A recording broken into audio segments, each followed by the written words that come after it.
Hello friends, I'm Sahil Roy and welcome back to my YouTube channel AU Commerce Scholar. This is Insurance Mock Test Part 2 and we are going to cover next 25 questions on insurance.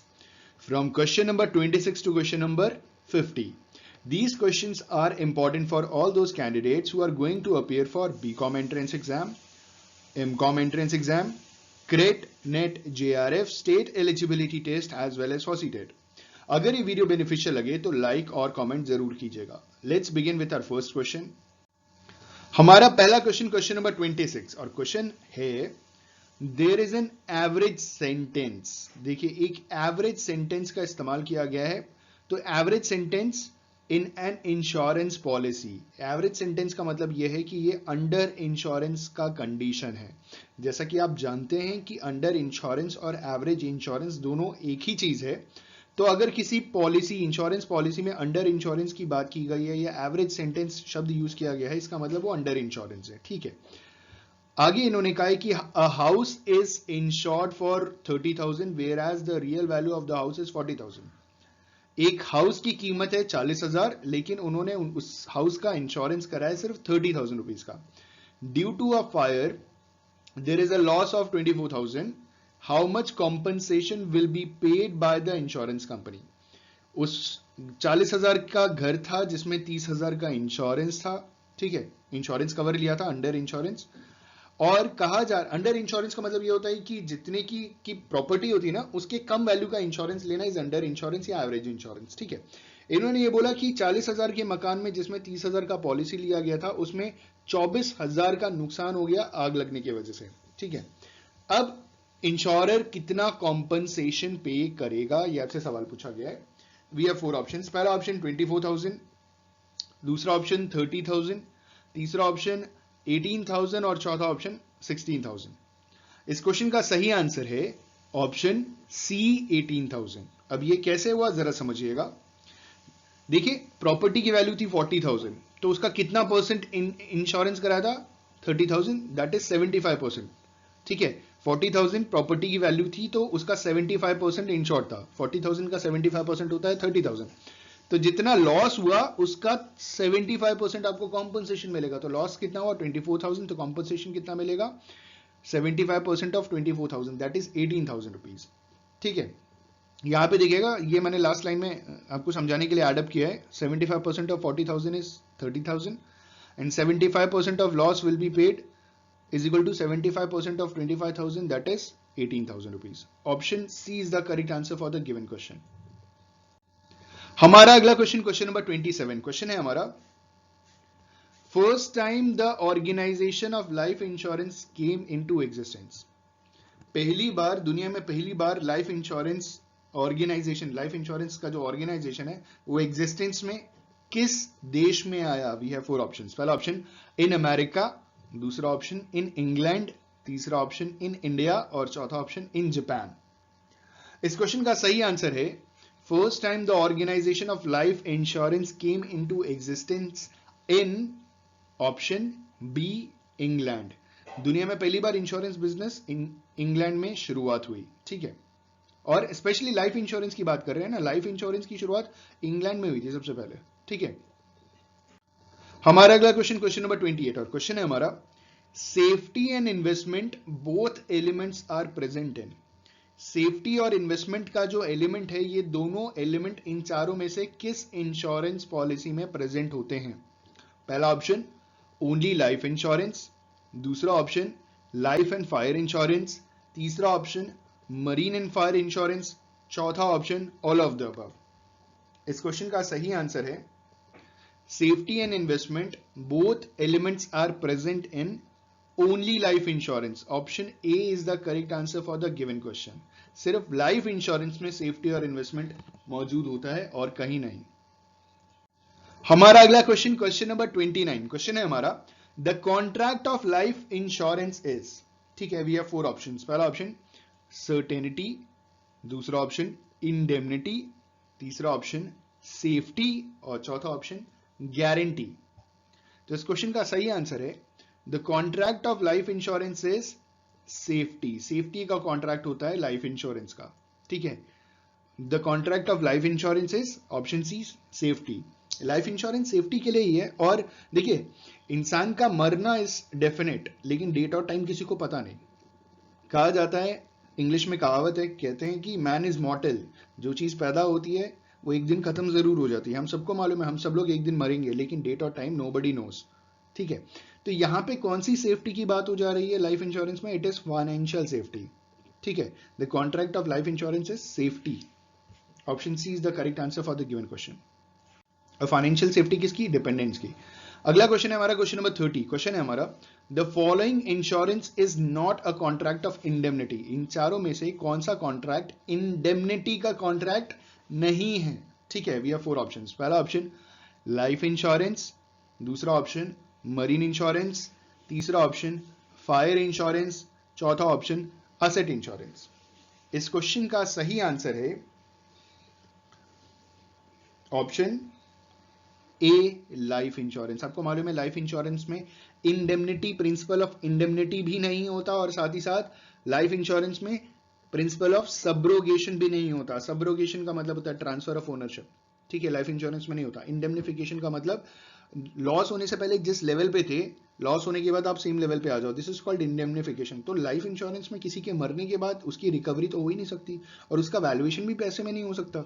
ठीक है, तो life insurance में ना indemnification होता है ना subrogation होता है। Option A is the correct answer for the given question.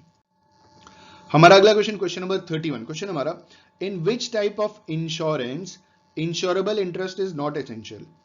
इन चारों में से कौन सा ऐसा इंश्योरेंस है जिसमें इंश्योरेबल इंटरेस्ट जरूरी नहीं है? We have 4 options. पहला ऑप्शन लाइफ इंश्योरेंस, दूसरा ऑप्शन फायर इंश्योरेंस, तीसरा ऑप्शन मैरीन इंश्योरेंस, और चौथा option all of the above. इस क्वेश्चन का सही आंसर है ऑप्शन सी, मैरीन इंश्योरेंस।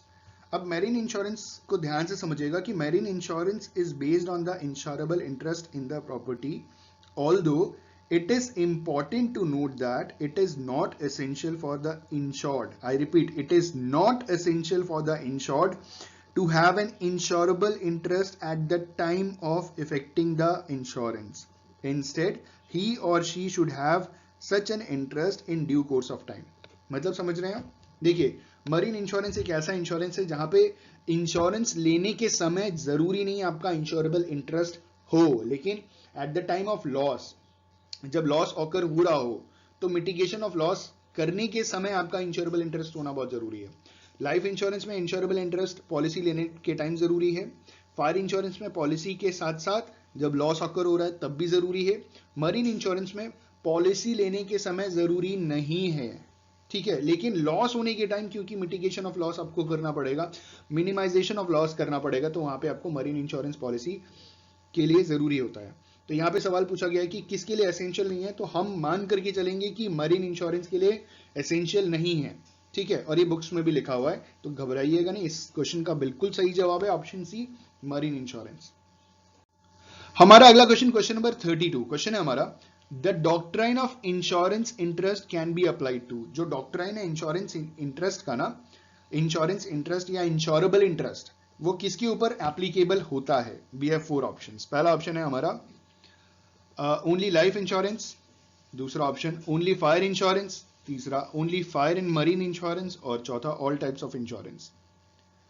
तो इस क्वेश्चन का सही आंसर है the doctrine of insurance interest या insurable interest can be applied on all of the above, all types of insurance. हर एक इंश्योरेंस में एप्लीकेबल है। ठीक है, इसको इंश्योरेंस इंटरेस्ट भी बोलते हैं या इंश्योरेबल इंटरेस्ट, दोनों सही है। किसी कुछ एक आध किताब में मैंने देखा है यहाँ इंश्योरेंस इंटरेस्ट लिखा है, लेकिन बेसिकली ये इंश्योरेबल इंटरेस्ट होता है। अब मुझे क्वेश्चन में मिल गया इंश्योरेंस इंटरेस्ट, तो मैंने आपको इंश्योरेंस इंटरेस्ट भी बता दिया, लेकिन ये जनरली इंश्योरेबल इंटरेस्ट होता है। तो सवाल ये पूछा गया था कि जो डॉक्ट्राइन ऑफ इंश्योरेबल इंटरेस्ट है वो किसके ऊपर एप्लीकेबल है?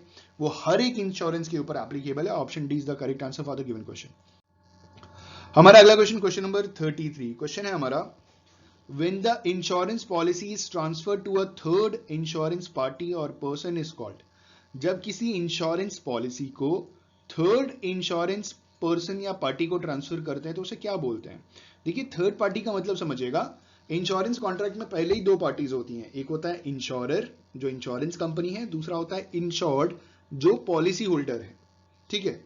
तो ये दो पार्टीज ऑलरेडी हैं। तीसरी पार्टी वो है जिनका इन दोनों से कोई लेना देना नहीं है, लेकिन अगर इंश्योरेंस में अगर हमें कुछ ऐसा सर्कमस्टांस आता है जहां पे हमें पॉलिसी को तीसरी पार्टी को ट्रांसफर करना पड़ता है, तो that is called third party. इन्होंने बोला when the insurance policy is transfer to third party insurance party person is called third party insurance. तो उसे क्या बोलेंगे? We have four options. पहला ऑप्शन नॉमिनेशन, दूसरा ऑप्शन ट्रांसफर, तीसरा ऑप्शन असाइनमेंट, चौथा ऑप्शन सरेंडर। तो इसको कहते हैं transfer of policies, assignment of policy. Option C is the correct answer for the given question. हम क्या करते हैं? पॉलिसी असाइन करते हैं थर्ड पार्टी को, ठीक है। अगला क्वेश्चन है हमारा क्वेश्चन नंबर 34। क्वेश्चन है which is the main base of distinction between insurance and wagering. Insurance और वेजरिंग के बीच में मेन डिफरेंस क्या है? We have four options. पहला ऑप्शन प्रोबेबिलिटी ऑफ एक्सीडेंट, दूसरा option economic interest of insured person, तीसरा नेचर ऑफ एक्सीडेंट और चौथा प्रेजेंस ऑफ कंसिडरेशन। इस क्वेश्चन का सही आंसर है the main base of distinction between insurance and wagering is option B economic interest of insured person, ठीक है। Economic interest of the insured person मतलब economic interest है। देखिए वेजरिंग इज इलीगल, जुआ खेलना is wagering, casino is wagering, ठीक है। तो वेजरिंग इज इलीगल, इस वेजरिंग के लिए कोई लॉ एक्ट नहीं बना है, लेकिन इंश्योरेंस के लिए लॉ बना है, एक्ट बना है। इंश्योरेंस में कंसिडरेशन का प्रेजेंस है, वेजरिंग में भी होता है। हम जुआ देने के लिए भैया कुछ पैसे लगाते तो हैं। ऑप्शन डी इसीलिए गलत है, ठीक है।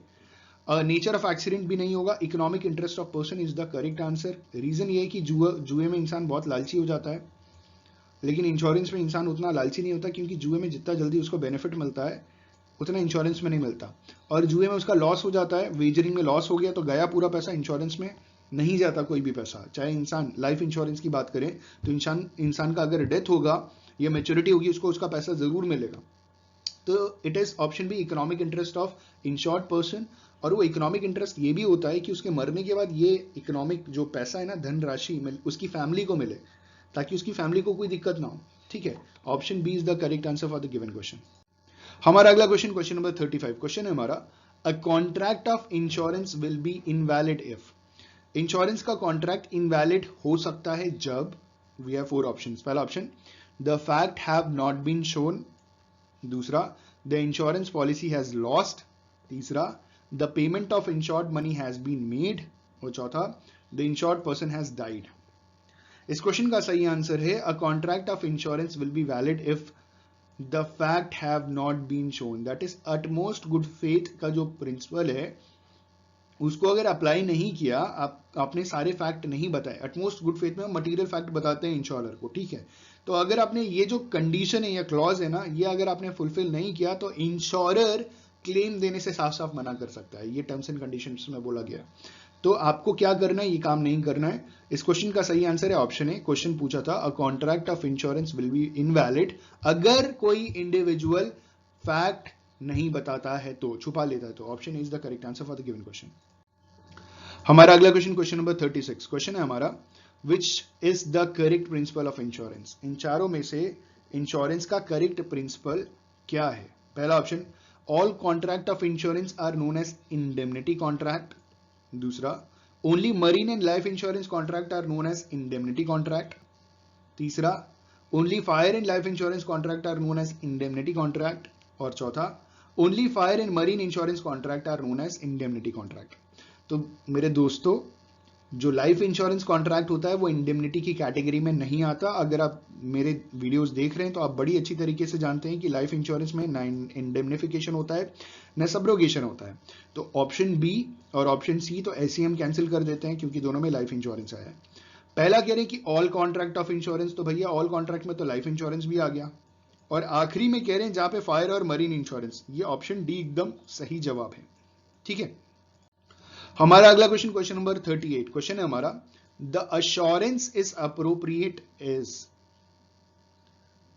इज नहीं होगा, फॉर होगा। The assurance is appropriate for, I am sorry, गलत हो गया था, I am really very sorry. The assurance is appropriate for life insurance, marine insurance, fire insurance, all of the above. तो देखिए इस क्वेश्चन का सही आंसर है ऑप्शन ए, लाइफ इंश्योरेंस. लाइफ का कभी इंश्योरेंस नहीं होता है, लाइफ का हमेशा अश्योरेंस होता है. अब सवाल पूछेंगे कि सर लाइफ इंश्योरेंस कॉर्पोरेशन नाम की तो कंपनी है. तो भैया, मेरे दोस्त, मेरे यार, मेरे बच्चों, मेरे स्टूडेंट्स, ये जो कंपनी है, कंपनी का सिर्फ नाम है. ये असली में लाइफ इंश्योरेंस नहीं होता, लाइफ का अश्योरेंस होता है. उन्होंने बस एक नाम दे दिया है. अगर मैं एक दुकान खोलूं, हलवाई की दुकान, और उस दुकान का नाम रखूं जहरीला हलवाई, तो क्या मतलब सब जहरी बांटूंगा मैं? ठीक है, वो इट्स जस्ट अ नेम. असली में ऐसा कुछ है नहीं, बस वो नाम है. नाम तो इंसान कुछ भी रख सकता है. तो life insurance corporation of India, ये एक नाम रखा गया था लाइफ इंश्योरेंस के लिए, बेसिकली लाइफ अश्योरेंस के लिए. ठीक है, तो लाइफ का इंश्योरेंस नहीं होता है. क्या होता है? लाइफ का अश्योरेंस होता है, हमेशा याद रखिएगा. लेकिन जनरली लोग लाइफ इंश्योरेंस ही बोल देते हैं क्योंकि आजकल बड़ा कॉमन हो गया. ठीक है, option A is the correct answer for the given question. हमारा अगला क्वेश्चन, क्वेश्चन नंबर 38 क्वेश्चन है हमारा. In fire insurance insurable interest must be present. जो फायर इंश्योरेंस है ना, उसमें इंश्योरेबल इंटरेस्ट कहां प्रेजेंट होगा? ठीक है सवाल. हमारा पहला option, both at the time of insurance and at the time of loss of the subject matter. दूसरा, at the time of loss of the subject matter. तीसरा, at the time of effecting insurance. चौथा, at the time of receiving the payment. तो इस question का सही answer है, a fire insurance insurable interest must be present at both the time of insurance and at the time of loss of the subject matter. Option A is the correct answer. हमारा अगला question, question number 39 question है हमारा. Life insurance is a, ठीक है, we have four options. A common contract, a contract of indemnity, a contract of general insurance, all of the above. इस question का सही answer है life insurance is a common contract. क्योंकि life insurance में indemnity नहीं होती, life insurance general insurance नहीं होता, क्योंकि इंश्योरेंस दो पार्ट में डिवाइडेड है. एक है लाइफ इंश्योरेंस, दूसरा है जनरल इंश्योरेंस. ठीक है, और जनरल इंश्योरेंस में हम मशीनरी की, फैक्ट्री का इंश्योरेंस कराते हैं. तो लाइफ इंश्योरेंस जनरल इंश्योरेंस तो है नहीं. तो जब भैया ऊपर के दो गलत हो गए तो तीसरा भी गलत होगा ना. तो ऑप्शन ए इज द बिल्कुल सही जवाब. ठीक है, अगला क्वेश्चन, क्वेश्चन नंबर 40. देखिए, अगर वीडियो इन्फॉर्मेटिव लगे, कुछ सीखने को मिले, प्लीज मेरे दोस्त, बहुत मेहनत लगती है एक वीडियो बनाने में, प्लीज लाइक और कमेंट जरूर कीजिएगा, और हो सके तो दोस्तों के साथ शेयर भी जरूर कीजिएगा. ठीक है, बहुत मेहनत लगती है. ये जो इंसान वीडियो बनाता है ना, वही समझ सकता है. और ये जो भी एमसीक्यूज होते हैं ना, उसमें एक भी गलती ना हो, इसलिए तो हमको तो और मेहनत पड़ती है, क्योंकि कहीं कहीं आंसर्स गलत गलत मिल जाते हैं, और कुछ कंफ्यूजिंग भी बहुत होते हैं. तो अगर एक भी आंसर में गलत आंसर कर दिया ना, तो हमारे वीडियोस कोई नहीं देखेगा. आप ये बात बहुत अच्छे से जानते हो, हम भी बहुत अच्छी तरीके से ये बात जानते हैं. इसलिए हमको और मेहनत लगती है, बहुत ढूंढना पड़ता है एकदम सही जवाब, ताकि ना हमारी तरफ से गलती हो, ना आपके लिए कोई प्रॉब्लम हो. ठीक है, तो प्लीज एक लाइक और कमेंट तो बनता है.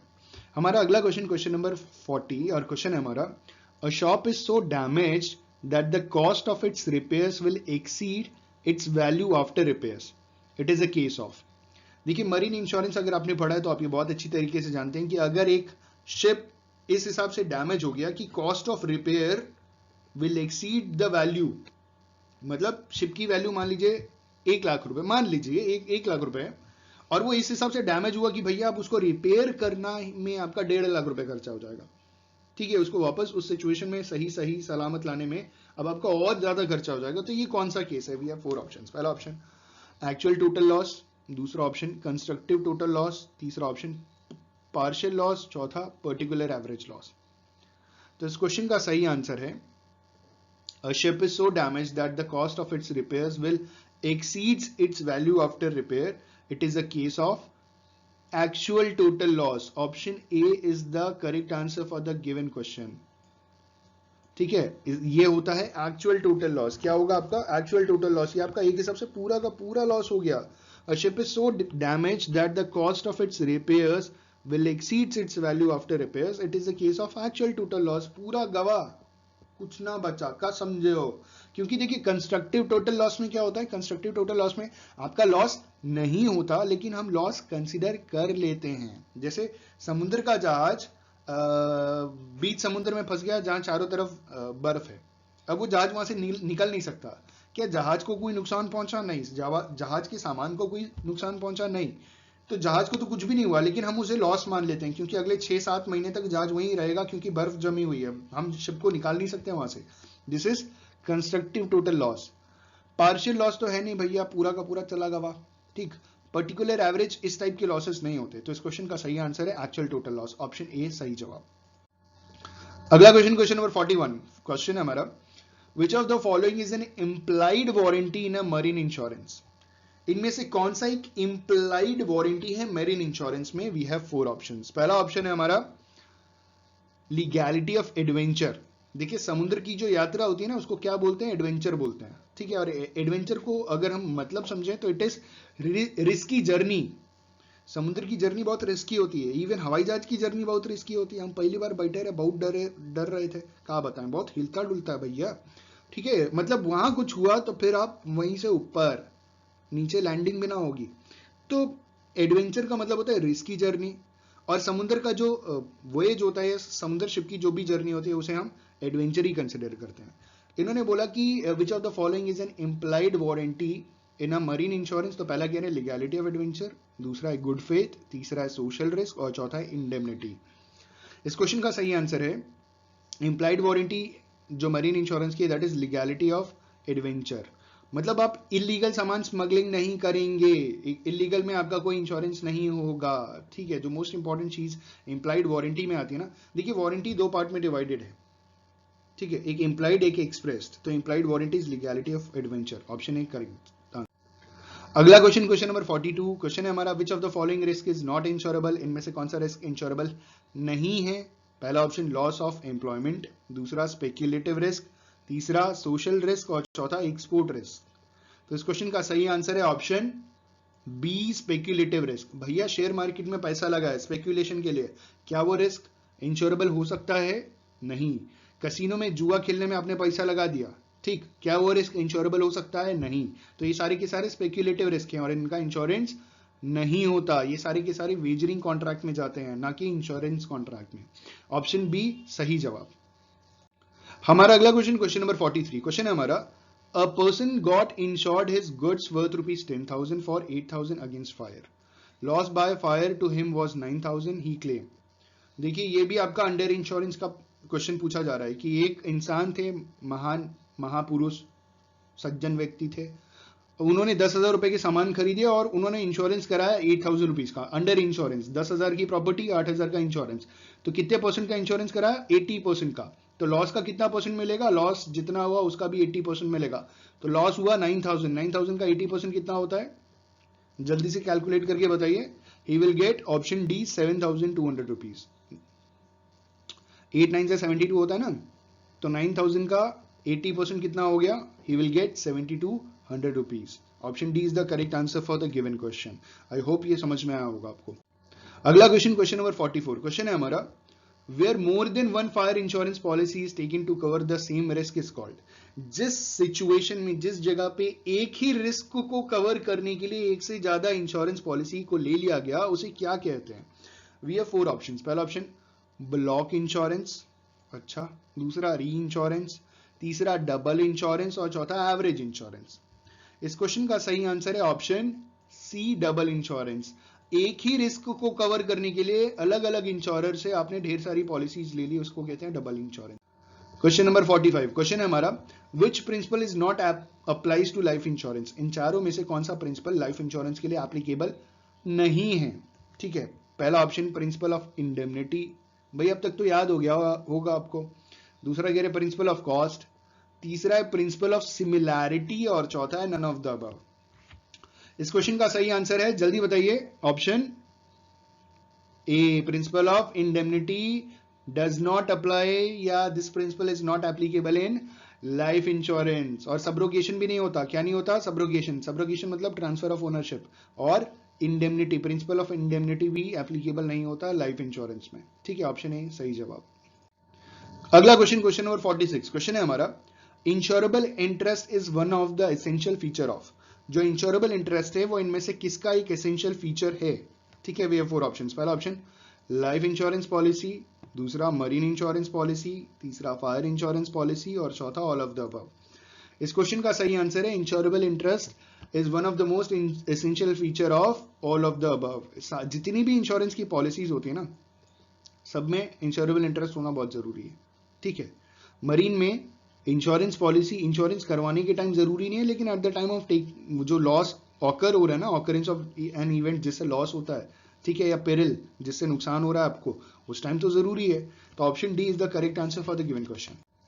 अगला क्वेश्चन, क्वेश्चन नंबर 47 क्वेश्चन है हमारा, the principle of subrogation does not apply to. जो प्रिंसिपल ऑफ सब्रोगेशन है वो इनमें से किसके ऊपर एप्लीकेबल नहीं है? We have 4 options. पहला ऑप्शन लाइफ इंश्योरेंस, हम बता चुके हैं आपको, आपको मालूम होगा। अब देखिए, अगर आप आंसर नहीं बता रहे तो बहुत गलत बात है। आपको मालूम हो, अब तक तो याद हो गया होगा कि सब्रोगेशन का प्रिंसिपल किसके ऊपर एप्लीकेबल नहीं होता। पहला ऑप्शन लाइफ इंश्योरेंस, दूसरा ऑप्शन फायर इंश्योरेंस, तीसरा ऑप्शन डिपॉजिट इंश्योरेंस, चौथा है बर्गलरी, सेंध लगाना। ठीक है, तो इस क्वेश्चन का सही आंसर है ऑप्शन ए, लाइफ इंश्योरेंस। बिल्कुल, वेरी गुड मेरे दोस्त, सही जवाब क्या है? लाइफ इंश्योरेंस सही जवाब है, शाबाश। अगला क्वेश्चन, क्वेश्चन नंबर 48 क्वेश्चन है हमारा, बीमा plus new capital market linked scheme of.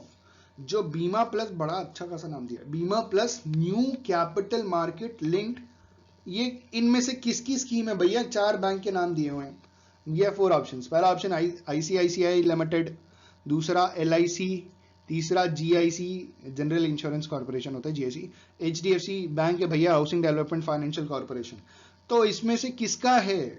तो इस क्वेश्चन का सही आंसर है बीमा plus new capital market link scheme of LIC. हमको पता नहीं ये स्कीम है कि निकल ली, लेकिन भैया क्वेश्चन में तो हमको मालूम होना। देखिए ना, स्कीम्स ऐसी चीजें होती हैं जो आती जाती रहती हैं। ठीक है, स्कीम इज ऑल्सो मॉर्टल, आई है तो जाएगी। ठीक है, तो अब सवाल है, आया है, तो हम आपको बता रहे हैं कि बीमा plus new capital market link scheme किसका स्कीम था? एलआईसी का। हमारा अगला question, question number 49 question enjoy कर रहे हैं कि नहीं? कमेंट करके बताइएगा। क्वेश्चन नंबर 49 क्वेश्चन है हमारा, which act controls the business of private insurance. इनमें से कौन सा एक्ट जो है वो प्राइवेट इंश्योरेंस के बिजनेस को कंट्रोल करता है? पहला ऑप्शन आईआरडीए एक्ट 1999। आईआरडीए मतलब insurance regulatory development authority act 1999, याद कर लीजिए 1999 में आया था। ठीक है, अगला है SEBI, securities exchange board of India. अगला है आरबीआई एक्ट 1934, भैया ये reserve bank of India act है, ये इंश्योरेंस बिजनेस को नहीं संभालता। आखिरी में कह रहे हैं कंपनीज एक्ट 1956। कंपनीज एक्ट को इंश्योरेंस से क्या लेना देना भाई, और सेबी को क्या लेना देना भाई? Securities exchange board of India, वो सिक्योरिटी से मतलब है, इंश्योरेंस सिक्योरिटी थोड़ी है। तो IRDA, insurance regulatory development authority, controls the business of private insurance. ठीक है, ऑप्शन ए सही जवाब। अगला क्वेश्चन और इस वीडियो लेक्चर का आखिरी क्वेश्चन है, क्वेश्चन नंबर 50 क्वेश्चन है हमारा, which is new policy of United India insurance related to health insurance. ठीक है, 4 पॉलिसी का नाम दिया है और पूछ रहा है कि इनमें से कौन सा पॉलिसी है। ठीक है, किसका? United India insurance related to health insurance. We have 4 option. पहला ऑप्शन मार्ग बंधु, दूसरा है नद लहरी, तीसरा है cradle care and the fourth one is all of the above. तो इस क्वेश्चन का सही आंसर है, तो इस क्वेश्चन का सही आंसर है, सही आंसर क्या होगा? इस क्वेश्चन का सही आंसर है option D, all of the above. ये तीनों एक्चुअली हेल्थ इंश्योरेंस की कैटेगरी में आते हैं यूनाइटेड इंडिया इंश्योरेंस में। ठीक है, तीनों मतलब अलग अलग होते हैं ना, अलग अलग आप पॉलिसीज ले सकते हैं। तो हेल्थ इंश्योरेंस में भी तो अलग अलग कैटेगरीज है, या तो आप रुपीज वाला भी ले सकते हैं, मतलब 5 लाख रुपए का इंश्योरेंस करा सकते हैं, तो बीमारी के हिसाब से भी इंश्योरेंस ले सकते हैं कि फलाना फलाना बीमारी का इंश्योरेंस वो पूरा कवर हो जाएगा। ठीक है, तो अलग अलग टाइप्स की पॉलिसीज होती है, तो तीनों अलग अलग टाइप्स की पॉलिसीज है, और ये तीनों की तीनों health insurance United India insurance की पॉलिसीज हैं। ठीक है, option D is the correct answer for the given question. I just hope and believe कि ये 25 क्वेश्चंस आपके लिए बहुत बेनिफिशियल रहे होंगे, बहुत मजा आया होगा, बहुत कुछ सीखने को मिला होगा। Thank you so much, all the best for your examinations, good luck, good day, मतलब गुड डे।